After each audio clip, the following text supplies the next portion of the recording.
Commerce access CRM. आज हम लोग अपना नया topic customer relationship management start कर रहे हैं।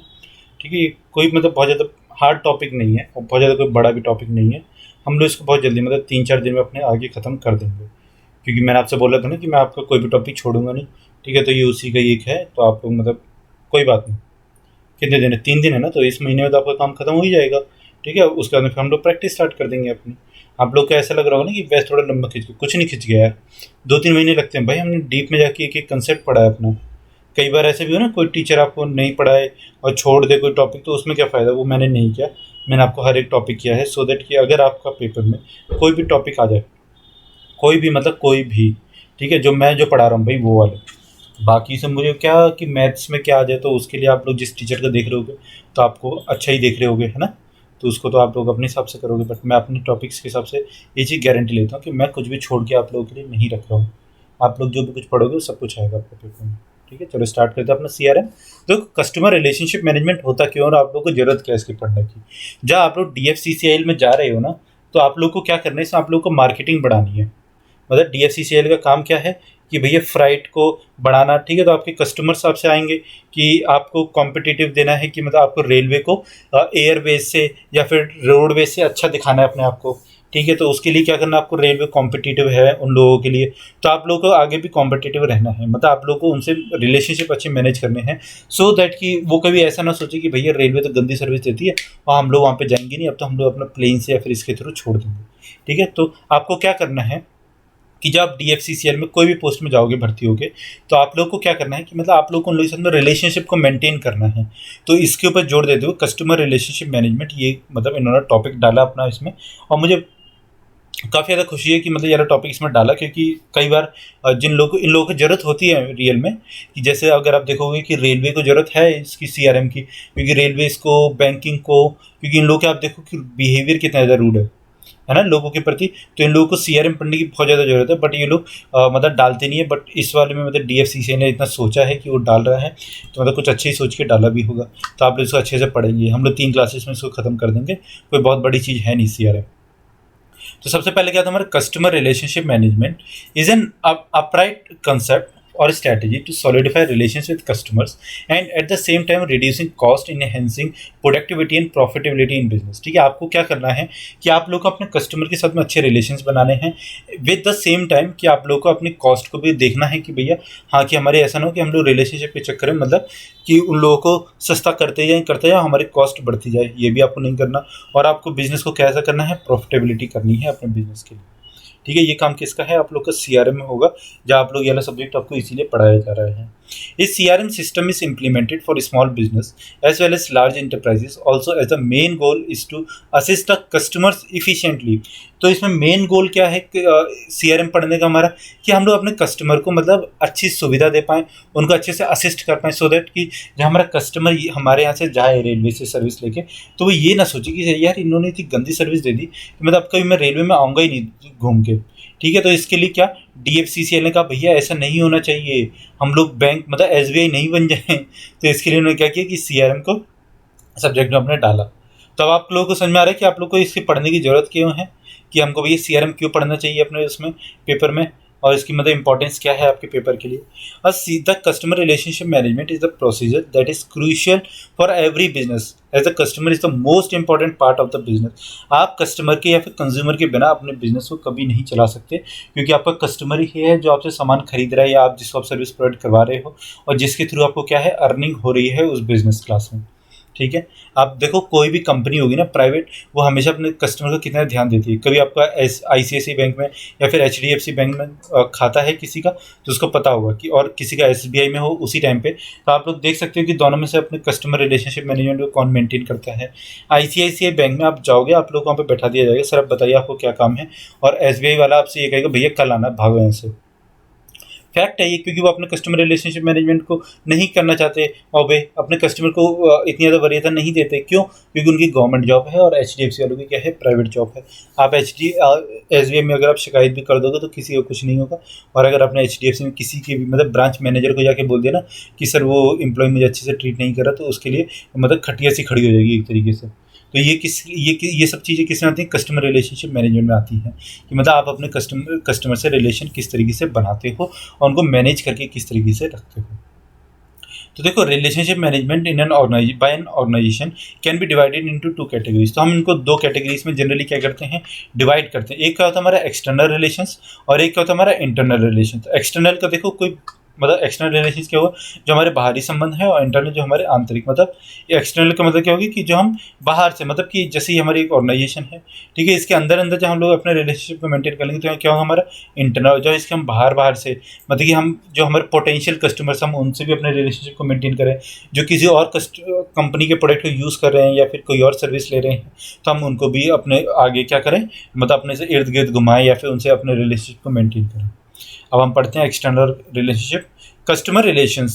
ठीक है, एक्सटर्नल में देखो क्या आता है, कस्टमर रिलेशन आता है, सप्लायर रिलेशंस आता है। 2 चीज़ें आती हैं, तो आपको यही 2 चीज़ें पढ़नी है। Customer relations can be defined as the process by which companies promote customer satisfaction and loyalty. ठीक है, तो एक्सटर्नल कस्टमर रिलेशनशिप में सबसे पहले क्या है हमारा आया कि कस्टमर रिलेशनशिप क्या होता है। तो कस्टमर रिलेशंस हम लोग किस तरीके से मेंटेन कर सकती हैं कंपनीज, कि सबसे पहले तो अपने उसमें सेटिस्फेक्शन देना कि हाँ भैया, जो हमारा कस्टमर जो भी चीज़ खरीदने के लिए आया या फिर उसने कोई भी अगर शिकायत भी कर दी, तो हमने उसको क्या किया, उसको हमने कंप्लीट कर दिया, और अब वो क्या है, हैप्पी है, खुश है।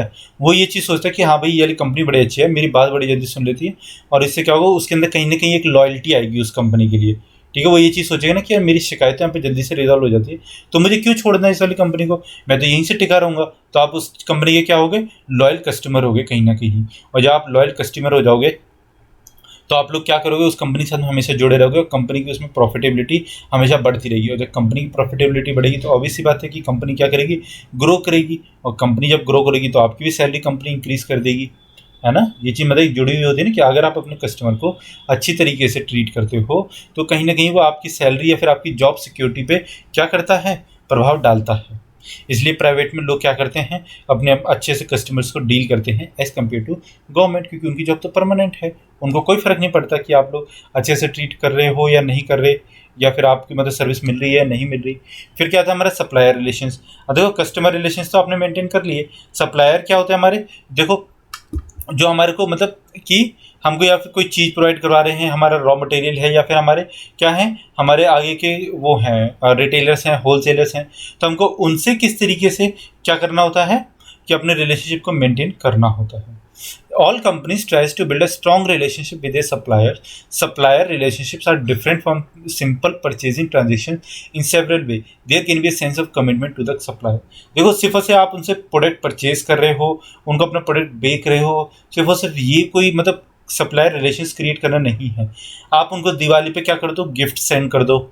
ठीक है, वो अगर कोई भी शिकायत करते हैं कि सर आपका प्रोडक्ट अच्छा नहीं आ रहा, तो आप उस पर ध्यान दो। आप उनको क्या करो कि सोचो कि हाँ भैया, अगर वो शिकायत कर रहा है तो देखो, हमने आपकी, अगर आपने हमें ये वाली शिकायत की थी, हमने आपकी देखो इस वाली शिकायत को क्या किया, हमने इस वाली शिकायत को आपको रेजोल्यूट कर दिया। देखो, अब ये वाली प्रॉब्लम नहीं आएगी।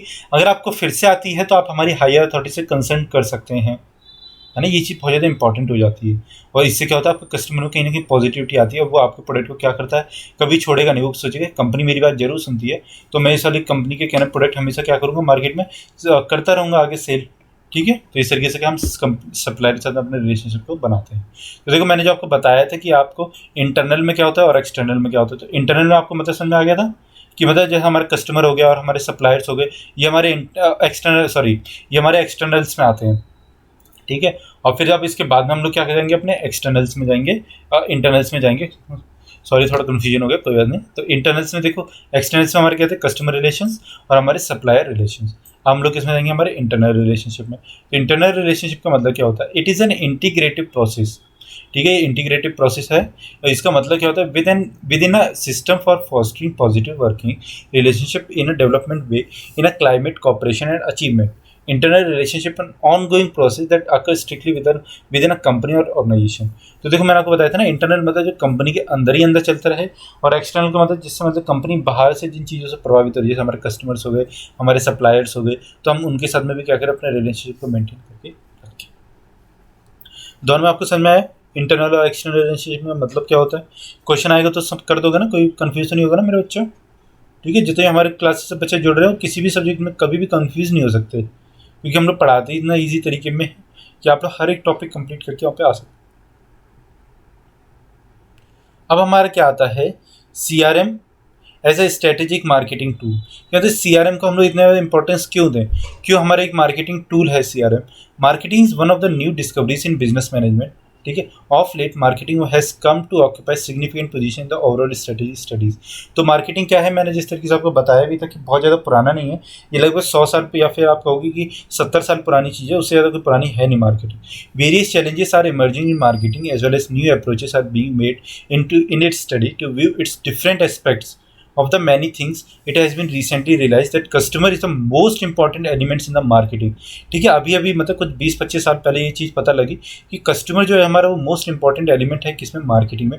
And is sustains and retention is far more important than any other marketing functions, ठीक है। CRM is one of the core area of marketing. तो देखो आपको ये चीज़ समझाई कि हमारे को कस्टमर को सिर्फ से अपने पास तक लेके नहीं आना, उस तक मतलब अपनी रीच नहीं पहुंचानी, बल्कि हमें उसको अपने तक बांध के भी रखना है कि हाँ भैया हम बहुत ज़्यादा अच्छा प्रोडक्ट दे रहे हैं, आप हमारे कंपनी से जुड़े रहो और हमारे प्रोडक्ट को क्या करो, खरीदो। ताकि क्या हो कि कंज्यूमर जब लास्ट में मतलब एट लास्ट कि आपका कंज्यूमर क्या बन जाए, एक लॉयल कंज्यूमर बन जाए और आपके प्रोडक्ट को कभी छोड़े नहीं। और इसी में आपको सबसे ज़्यादा फायदा है जब लॉयल कंज्यूमर होगा। तो देखो आपकी ब्रांड के साथ में अगर कोई कस्टमर जुड़ गया ना, तो भले ही आप कितने भी प्रोडक्ट्स आगे निकालते रहो, वो हमेशा आपकी ब्रांड के साथ में जुड़ा ही रहेगा, ठीक है, कभी छोड़ के नहीं जाएगा। तो इसलिए क्या करती है कंपनीज, अपने कंज्यूमर रिलेशनशिप को मेंटेन करती है। तो आपको ये समझ में आया कि हमको मार्केटिंग में क्यों सबसे ज़्यादा इंपॉर्टेंट है CRM पढ़ना। With the major areas of CRM focuses on, CRM के कुछ ऐसे एरियाज जिन पे CRM क्या करती है, फोकस करती है, ठीक है। मैंने कोई इंग्लिश में नहीं लिखा क्योंकि ये आपको हिंदी में नहीं किया, क्योंकि आपको इंग्लिश में ही समझ में आ जाएगा। Generation is servicing more loyal customers, तो जो हमारे लॉयल जो कस्टमर्स हैं आप उनको तो बहुत ज़्यादा अच्छी सर्विसेज दो, ठीक है। और जो हमारे कंज्यूमर्स मतलब बेस है या टारगेट है, पोटेंशियल है, हम उनको भी क्या करेंगे, उनको कहीं ना कहीं टारगेट करके ये कहेंगे कि हाँ भैया आप हमारे कस्टमर्स हैं, आप देखो हम आपको इस तरीके से बेहतर प्रोडक्ट देंगे, बेहतर सर्विस देंगे, आप हमारे पास आ जाओ प्लीज़। आप उनके पैर पड़ेंगे, गिड़गिड़ाएंगे, और वो कहीं ना कहीं जब आपके साथ आ जाएंगे तो फिर आप उनकी लॉयल्टी क्या करेंगे, क्रिएट करने की कोशिश करेंगे अपनी कंपनी में। एक्सपेंशन ऑफ कस्टमर बेस, कि आप न्यू कस्टमर को क्या करेंगे, ढूंढेंगे किस तरीके से, कि आप अपने टारगेट ग्रुप्स को बढ़ाएंगे, ठीक है, आप अपने सेगमेंटेशंस को करेंगे, जो हमने मार्केट में पढ़ा था बहुत ज़्यादा अच्छी तरीके से। रिडक्शन ऑफ एडवर्टाइजिंग कॉस्ट, अगर आप कस्टमर रिलेशनशिप मैनेजमेंट अच्छे से बना देते हैं तो आपकी ऑब्वियस सी बात है कि क्या होगा, एडवर्टीजमेंट कॉस्ट में कमी आ जाएगी। क्यों, क्योंकि आपके जो कस्टमर्स हैं वो लॉयल हैं, वो कहीं छोड़ के नहीं जाएंगे। तो आपको अब उन कस्टमर्स पर तो ध्यान नहीं देना, उनको बार बार ये चीज़ याद दिलाने की जरूरत नहीं कि भैया हमारी कंपनी का प्रोडक्ट खरीदो, ठीक है। तो आप लोग क्या करोगे, नई नई जो कंपनीज आती है ना हमारी, मतलब आप इसमें नया जो वो है हमारा कस्टमर जो बेस है, आप लोग उस तक पहुंच सकते हो और आप उसी पे सिर्फ क्या करोगे, एडवर्टीजमेंट कॉस्ट को बढ़ाओगे अपनी, ठीक है। तो आपको मतलब जैसे मानो आपको पहले से आपके 100 लोग थे, ठीक है, आपके लॉयल हैं कस्टमर, फिर आपने नया टारगेट किया कितने, 100 लोगों को और को, तो आप इसको एडवर्टीजमेंट उतना ज़्यादा नहीं देंगे, आपको मेन टारगेट में ये रहेगा, तो आप इस पे एडवर्टीजमेंट का खर्चा करोगे, ठीक है। आप मान लो कि 2 करोड़ रुपए पर ईयर खत्म करते हो 100 लोगों पे, तो आप लोगों ने क्या किया कि अब ये 2 करोड़ रुपए यहाँ पे सिर्फ 50 लाख रुपए खर्च करोगे और इनको 2 करोड़ रुपए आप खर्चा भी करोगे, ठीक है। वैसे आपको कितना करना पड़ता, 2 करोड़ करना पड़ता, तो अब देखो आपका कितना 1.5 करोड़ रुपये ऐसे बचा।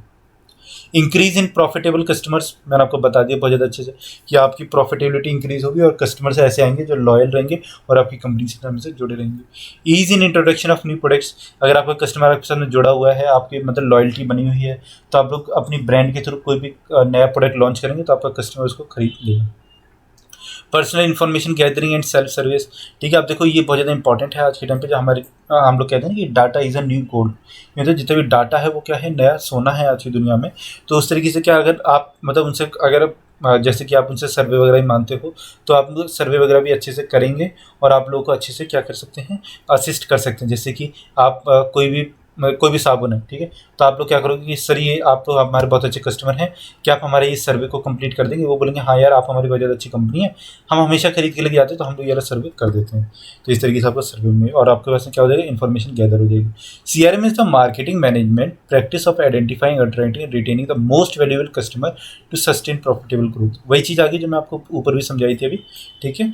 CRM is the process of making keeping customers maximising the profitable behaviour and satisfaction, ठीक है। आप कहीं ना कहीं अपने कस्टमर को क्या करते हैं, सेटिस्फाई कर सकते हैं और उनको बहुत ज़्यादा अच्छा मतलब अपनी एक सर्विस देते हैं जिससे आपका कस्टमर आपके साथ में जुड़ा रहता है। जैसे टाटा हो गया, टाटा का नाम क्यों चलता है मार्केट में, कहीं ना कहीं वो रिलेशनशिप एक ऐसा मैनेज करता है आप लोगों के साथ में कि आप लोग ये सोचते हो कि हाँ यार टाटा का प्रोडक्ट है तो अच्छा ही होगा। ठीक है, वो मतलब अपनी एक ब्रांड उसने ऐसी बना दी अपने आप लोगों के दिमाग में, परसेप्शन आप लोगों के दिमाग में ऐसा ही होगा उस वाली ब्रांड के लिए। तो ये सब हो गया हमारा। चलो आगे चलें। CRM significance to stakeholders. अब हमारे स्टेक होल्डर्स क्या क्या होते हैं CRM में? तो सबसे पहले हमारा कस्टमर। स्टेक होल्डर्स का मतलब होता है हिंदी में अगर हम बोलेंगे तो वो लोग जिनका हमारी कंपनी में क्या है, इंटरेस्ट है। मतलब वो लोग कहीं ना कहीं हमारी कंपनी से जुड़े हुए हैं और हमारे प्रोडक्ट को या तो यूज़ करते हैं या फिर क्या करते हैं, हमारे एम्प्लॉयज़ हैं या फिर हमारे क्या हैं कि हमारे सप्लायर्स हैं, हमारे पार्टनर्स हैं जो लोग हमारे साथ में काम करते हैं इस तरीके से। ठीक है, तो CRM में देखो ये सब लोग हमारे बहुत ज़्यादा इंपॉर्टेंट हो जाते हैं। कौन कौन? हमारे कस्टमर्स, एम्प्लॉयज़, हमारे सप्लायर्स और हमारे कौन? पार्टनर्स। ठीक है, ये चीज़ समझ आपका है? क्या इसमें बहुत ज़्यादा कोई हार्ड चीज़ थी? नहीं यार, ये तो बहुत ज़्यादा ईजी चीज़ है भैया। आपको कस्टमर वही लोग तो जुड़ेंगे ना जो आप लोग क्या करेंगे, आपकी कंपनी के साथ में कहीं ना कहीं आपके साथ में या तो व्यापार करते होंगे या फिर आपका प्रोडक्ट खरीदते होंगे या फिर क्या करते होंगे, सप्लायर्स होंगे या फिर आपके कोई पार्टनर्स होंगे। ठीक है, ये हमारे क्या होते हैं, स्टेक होल्डर्स होते हैं किसमें, CRM में। फिर क्या आता है, information to be included in customer database. अगर आपको अपने कस्टमर डाटाबेस को मतलब बहुत ज़्यादा अच्छा करना है तो हमको क्या क्या उसके लिए चाहिए होता है। देखो कॉन्टैक्ट नेम चाहिए होंगे। जैसे कई बार आपने देखा होगा कि आप लोग कार खरीदने के लिए गए या फिर बाइक खरीदने के लिए गए, तो या फिर आप बैंक में गए तो वो लोग आपसे एक फॉर्म भरवा लेते हैं कि जिसमें आपकी डेट ऑफ बर्थ और सब कुछ लिखा रहता है।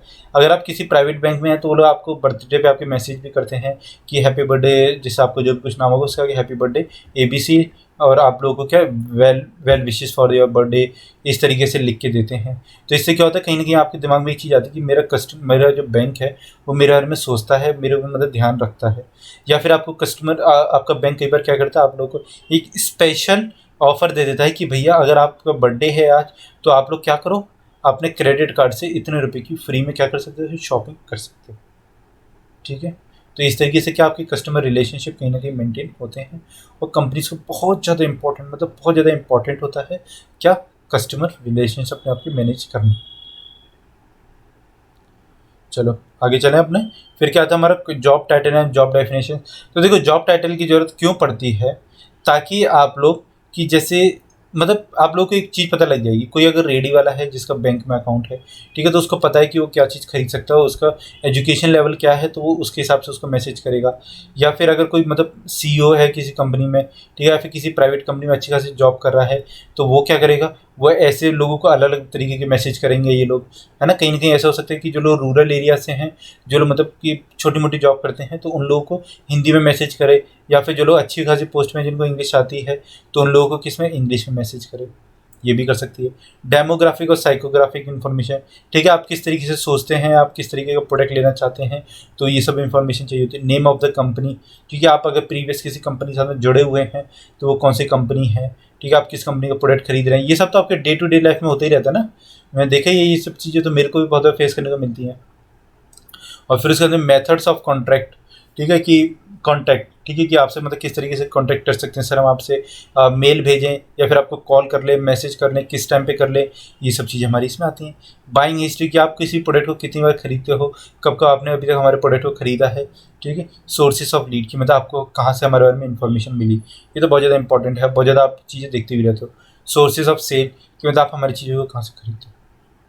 फिर हमारे क्या था, स्पेशल नीड्स ऑफ कस्टमर्स, कि आपकी सर स्पेशल ऐसी क्या नीड है जो अभी आपकी पूरी नहीं हो पा रही, जो हम आपकी पूरी कर सकते हैं या फिर जो आप हमसे चाहते हैं। ठीक है, सर मैं ये आपको ये चीज़, कोई इसमें बहुत ज़्यादा हार्ड चीज़ थी नहीं, ये तो हम डेली सर चीज़ें फेस करते हैं अपने इसमें। ठीक है, तो देखो आप, ये लोग भी CRM का एक तरीका है। आप लोग मतलब कभी बुरा मत मानना अगर वो लोग आपसे ये सब चीज़ें मानते हैं। कभी कभार हम लोग उनसे रूड बिहेव भी करते हैं, भाई कोई बात नहीं यार, वो लोग अपनी जॉब कर रहे हैं और उन लोगों को इसी चीज़ का पैसा मिलता है और उन लोगों का घर भी इसी चीज़ से चलता है। तो नेक्स्ट टाइम जब कोई आपसे मांगे तो आप लोग मतलब उससे रूड बिहेव ना करके, अगर आपको नहीं देना तो आप सीधा मना कर दो, बट किसी के साथ रूड बिहेव मत करो। चलो आगे करें। तो देखो define the database function. Database के फंक्शंस क्या क्या होते हैं, मतलब कि आप कस्टमर इन्फॉर्मेशन डाटाबेस को किस तरीके से क्या कर सकते हो, डेवलप किस तरीके से कर सकते हो अपनी कंपनी में। तो सबसे पहले क्या आता है हमारा स्ट्रेटेजिक CRM। तो इसमें क्या होता है हमारा, data about markets, marketing offer, customer channels, competitors, performance potential, ये सब कुछ आप इसमें इंक्लूड करोगे। आप लोग इसको नोट डाउन कर लो या फिर क्या कर लो, स्क्रीनशॉट लेके रख लो। ठीक है, फिर क्या आता है हमारा ऑपरेशनल CRM। तो ऑपरेशनल CRM में हमारा क्या आता है, customer related data to help in the everyday running of the business. ठीक है, मतलब कि डेली की डेली बिजनेस में जो भी कुछ हमको हेल्प करेगा हम लोग उसका एक अलग से डाटा बना लेंगे। फिर क्या था हमारा analytical CRM, data to support the marketing, sales and services. ठीक है, sales and services decision that aim to enhance the value created for and from the customers. ठीक है, ये किस में था हमारा कि एनालिटिकल CRM में आता है। फिर हमारा क्या था कोलैबोरेटिव CRM, तो ये हमारा इंपॉर्टेंट भी है। It includes 2 subsets of operational analytical purpose online transaction and analytical process. ठीक है, हम क्या करेंगे मतलब 2 तरीके के डाटा को एक साथ मर्ज कर लेंगे, तो इससे क्या होगा कि आपको कहीं ना कहीं बहुत ज़्यादा अच्छी सुविधा मिल जाएगी और आपका डाटा भी हो जाएगा वो इन्हेंस कर जाएगा, और आप लोग क्या कर सकते हो इसमें आगे मतलब अपने डाटा को आगे बढ़ा सकते हो। ठीक है, ये चीज़ में बहुत ज़्यादा हार्ड था कुछ नहीं सर, बहुत ज़्यादा ईजी था।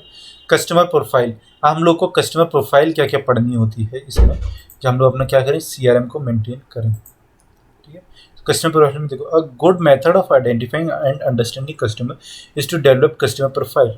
ठीक है, आप लोग को मतलब बहुत ज़्यादा अच्छी तरीके से उसको आइडेंटिफाई करना पड़ेगा, अंडरस्टैंडिंग करनी पड़ेगी किसकी, कस्टमर की, सो दैट आप लोग उसकी प्रोफाइल को मेंटेन कर सकें अपने आप में। मतलब आपकी कंपनी में एक सॉफ्टवेयर होगा जिसमें आपने नाम डाला उस वाले एम्प्लॉय का, और उसके बाद में आपको सारा का सारा क्या मिलेगा, डाटा उसके बारे में मिल जाएगा, फ़ोन नंबर, कहाँ पे रहता है, किस तरीके का प्रोडक्ट लेता है, क्या करता है। ये आज की दुनिया में मतलब बहुत ज़्यादा चल रहा है, कोई बुरी बात भी नहीं है भैया, आप कस्टमर को अच्छी सर्विस देना चाहते हो तो आप ये चीज़ करोगे।